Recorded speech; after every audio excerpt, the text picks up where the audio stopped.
Hey, good morning, everybody. Welcome back to Muscle on Cars. Just gonna give you a little update on the wagon. I haven't posted anything on it lately, and no big news really. Trying to get it prepped for the Christmas parade this Monday. We're gonna have this and Corey's 55 in there. Probably put a little tree on top, put some lights. Had to drop this tank again. I had to drop it once before because it started leaking. Believe it or not, the inside of the tank is actually pretty awesome, except for the very bottom part is a little rusty. And so when it started leaking the first time, I just put some little steel putty on there and actually held for a couple of months. And then it started leaking again. So I pulled it back out and I put some POR 15 on it. This stuff right here. I've done it on several tanks. It's awesome. It never fails. They sell a kit for like a cleaner and a degreaser and just all this prep stuff. I just buy the sealer and just throw it in there, and it's never failed me. So the only downside to that is it takes about 4 days for it to dry, at least according to the can. And it doesn't really take that long to dry because I guarantee you it's dried right now. But that's how long they say to wait before you put fuel in it. So I'll just listen to the professionals on that. I'll get that installed later today, but I won't be able to put fuel in it till Monday. Installed these new hinges, which, believe it or not, I don't know why, but I'm excited for those just because the old hinges were bent and the hood was hard to open. It opened kind of like at an angle, and anyways, now it opens and closes real nice. So I'm just glad to have those on there. Don't have to have a stick anymore for a support.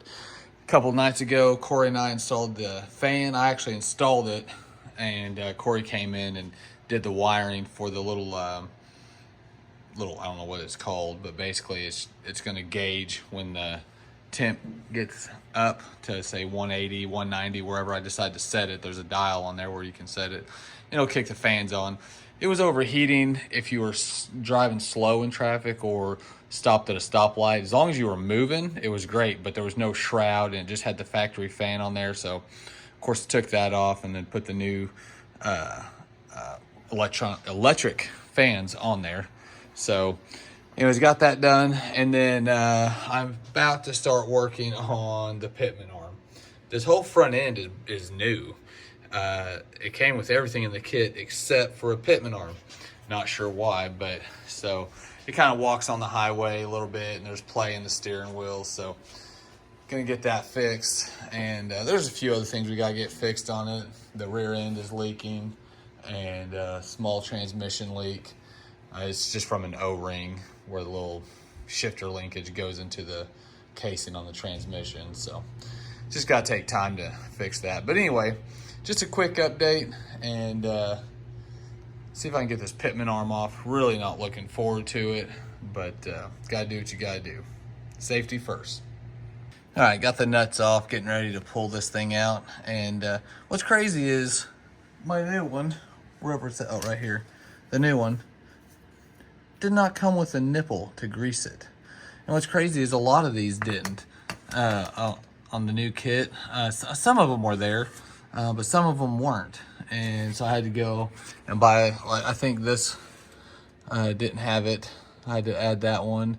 And I think there was another one up there on the ball joint or something. Can't really see, I know it's dark up there. But anyway, so I had to go and buy like a little kit from O'Reilly's. So I think I still have some left over, but still. Anyone know why they don't send? Like, seriously, I don't know why. I'm asking. Why it wouldn't come with a nipple? It seems pretty common. Anyway, before I get started, I wanted to show you this. So me and Corey are dearest of friends, and I've recently had a birthday, and he bought me this. Got that at Harbor Freight, and we're always doing front end stuff, so he thought it'd be a good idea for me to have this, and he was right. So just want to give a quick shout out, another thank you. Corey's awesome, and best bro a bro could ask for.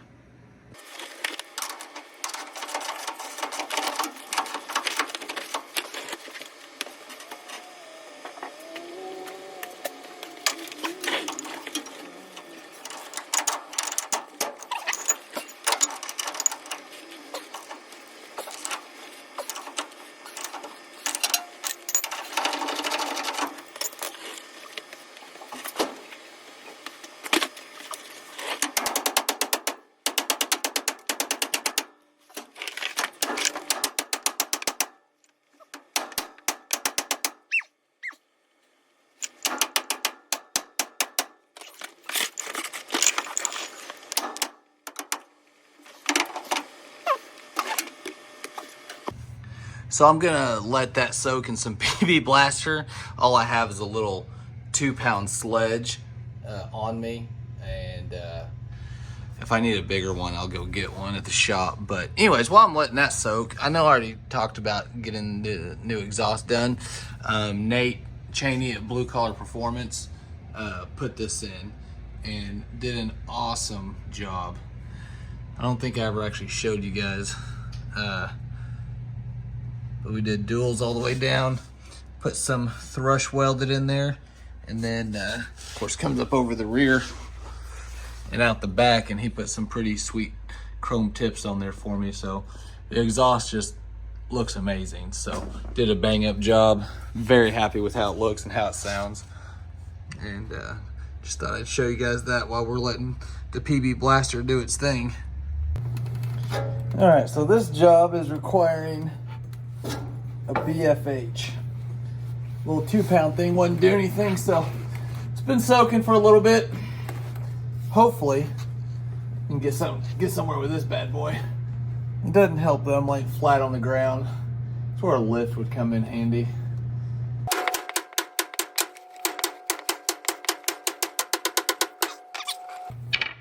Wondering. Sucks. All right, got it out. Turns out science wins. All I did was heat up this arm just right here, and just heating it up popped it. So I really, after letting PB Blaster sit on there for maybe 30 minutes or so, beating the crap out of it with the sledge, nothing was really working. I just got a regular like butane torch, you know, not like acetylene or anything, but just sprayed this, or I mean heated this up for, I don't know, a minute maybe, and popped on its own. So yeah, she's out. All right, got the new pitman arm in finally. Oh my gosh, what a pain. It was almost as much of a pain to put it on as it was to get it out. But I called Corey and I'm like, dude, you got any tricks? So what he suggested, which what worked awesome, was just disconnect the idler arm, and then of course it freed up all the tie rods and stuff. So once I did that, I was able to get the pitman arm in with no issues. So all right, got that headache out of the way.